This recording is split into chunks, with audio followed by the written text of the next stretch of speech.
ऐसा लगा अंत में बताइएगा जरूर।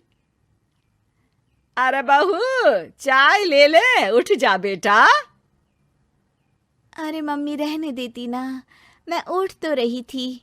अरे कोई बात नहीं, खाने में क्या बनाना है वो बता दे। देख लो माँ, कुछ भी जो ये कहे बना लेते हैं। बेटा मैंने तो जो सब्जी थी वो काट दी है, तू बस रोटियां बना लेना। ये हर रोज सुबह का सीन था ममता के ससुराल का।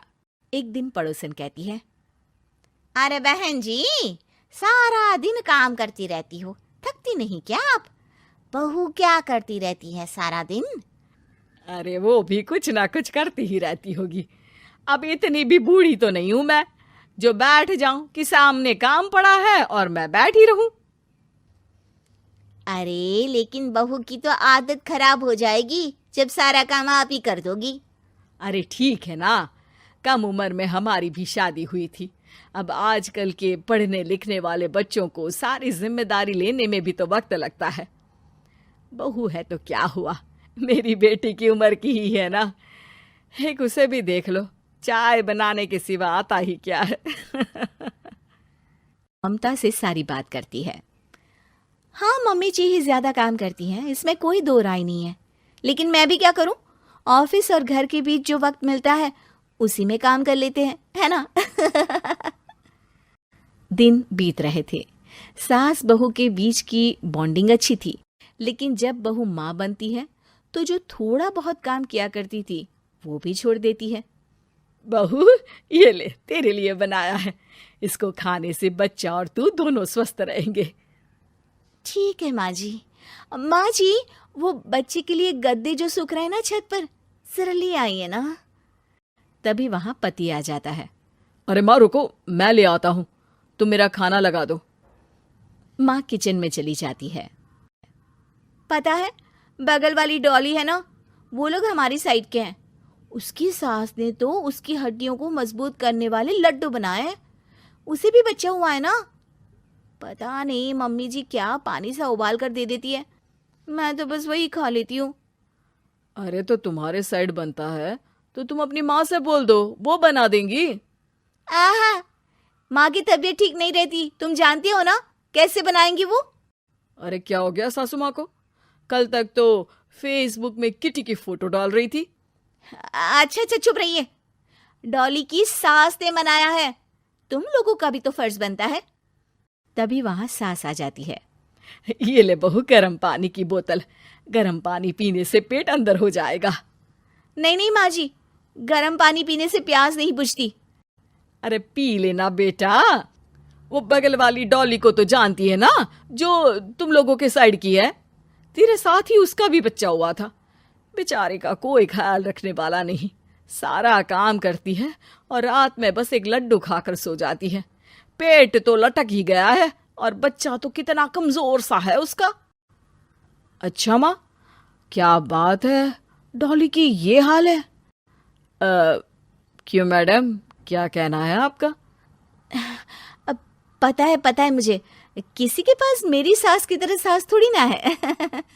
नहीं नहीं बेटा, ऐसा नहीं है, मेरे लिए तो तुम सभी मेरे बच्चे जैसे ही हो। ममता को समझ में नहीं आता कि वो सास में कैसे कोई बुराई निकाले, क्योंकि हर कोई उससे उसकी सास की तारीफ ही किया करता था। एक रोज ममता के घर उसकी ननद आती है। अरे भाभी, मुन्नी को तो 6 महीने हो गए, आप अभी भी बेड पर हो। आ गई है आप? कैसी हैं बुआ? बच्चा होने के 6 महीने बाद आई हैं आप? भाभी अमेरिका दूर है ना, तो वक्त लग जाता है। अब इनकी छुट्टी अभी थी तो सभी आ गए। वैसे माँ कहाँ है? थकी हारी सास बेटी को देखकर खुश हो जाती है। माँ, इस बार तेरा वीजा तैयार है, मेरे साथ चलने को तैयार रहना। हाँ हाँ बेटा, मैं तैयार हूँ। अरे ऐसे कैसे माँ, मैं कैसे मैनेज करूंगी? कैसे मतलब? जैसे मैंने किया अमेरिका में, आप इंडिया में कर लेना। वैसे आपका तो मायका भी पास ही में है ना। हाँ वो तो है, लेकिन वहाँ माँ के पास वक्त नहीं होता, ईश्वर भक्ति में उनका सारा समय चला जाता है।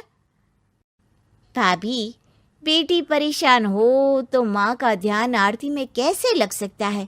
समझ में ही नहीं आता। वैसे भी अब माँ को मैं अपने साथ ले जा रही हूँ। माँ को विदेश घूमने का शौक है ना। ममता मन मारकर चुप हो जाती है, लेकिन मन ही मन सोचती है कि वो कैसे सारा काम मैनेज करेगी। पति का खाना, नाश्ता, मुन्ने को नहलाना धुलाना, फिर रात भर इसके लिए दूध तैयार करना। माँ तो सारा काम करती थी। हे भगवान, ना भाई ना। क्या हुआ भाभी? क्या सोचकर ना भी ना कर रही हो? अरे कुछ नहीं, बस बच्चे के बाद से ही कमजोरी ज्यादा हो गई है ना, तो अचानक से बड़बड़ाने लगती हूँ मैं। अगले दिन ममता अपनी माँ को फोन करती है। राधे राधे। माँ मैं क्या करूँ, मेरी सास तो अमेरिका जा रही है बेटी के पास। अब घर का सारा काम, बच्चा, सब कैसे मैनेज करूँगी। तू आ जाना माँ कुछ महीनों के लिए मेरे पास। अरे ना ना ममता, मेरे बस की बात नहीं है काम धाम।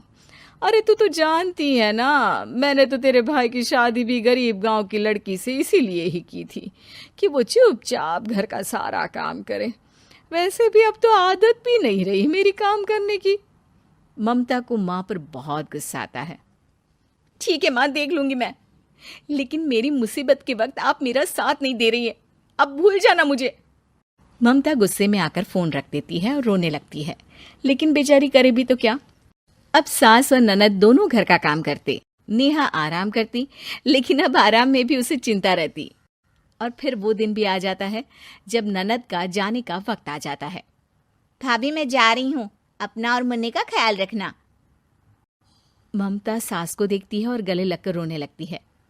माँ जल्दी आ जाना। सास मुस्कुराकर कहती है, कहाँ से ममता, मैं कहीं नहीं जा रही। मैंने देखा कि मेरे जाने की बात से ही तू परेशान हो गई थी, इसीलिए मैंने अपना जाना कैंसिल कर दिया है। तू चिंता ना कर, मैं तेरे साथ ही रहूंगी।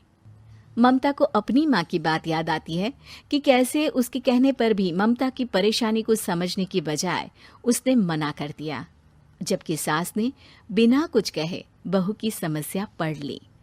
हाँ माँ, हम सब साथ चलेंगे बाद में दीदी के घर अमेरिका। आज से आप रानी बनकर रहना और मुन्ने को देखना।